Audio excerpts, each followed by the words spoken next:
Clara the baker's assistant. The bell above the door of the Sweetmeat Bakery jingled, but it wasn't a customer. It was just Clara, skipping in after school. The air was warm and smelled of cinnamon and fresh bread. Her Papa Otto was standing by the counter, looking at a very long list with a little frown on his face. "What's wrong, Papa?" Clara asked, hopping onto her favorite stool. Papa Otto sighed a sugary sigh. "The big town bake sale is tomorrow, little bun," he said, "and I have a mountain of muffins and a ton of tarts to bake. I'm not sure how I'll get it all done." Clara stood up straight on her stool. "I can help," she announced. "I'll be your head baker's assistant." Papa Otto's worried frown melted into a warm smile. "My head assistant? That's a very important job," he said, tying a small, flour-dusted apron around her waist. "All right, head assistant," Papa Otto said with a twinkle in his eye. "Your mission is to make my famous sunshine lemon tarts." He opened a big, old recipe book and pointed to a page with a picture of a perfect, sunny yellow tart. First, Clara had to measure the flour and sugar.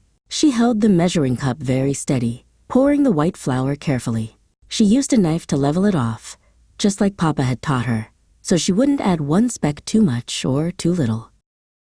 Next came the eggs. Tap, tap, crack. She remembered Papa's secret.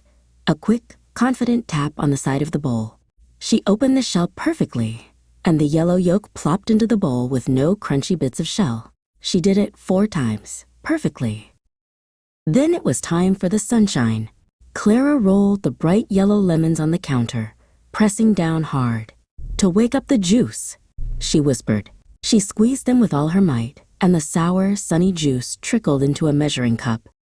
She poured the lemon juice, the eggs, and the sugar into one big bowl. Then she began to stir.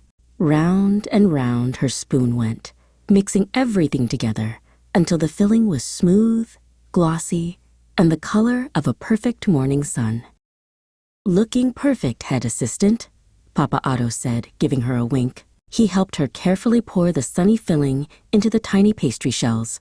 Together, they slid the big tray into the warm, waiting oven. Now we wait.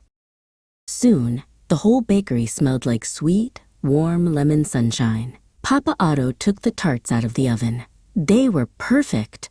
Clara and Papa Otto stood side by side, looking at the rows of golden tarts cooling on the rack. She had done it. The bakery was ready for the bake sale.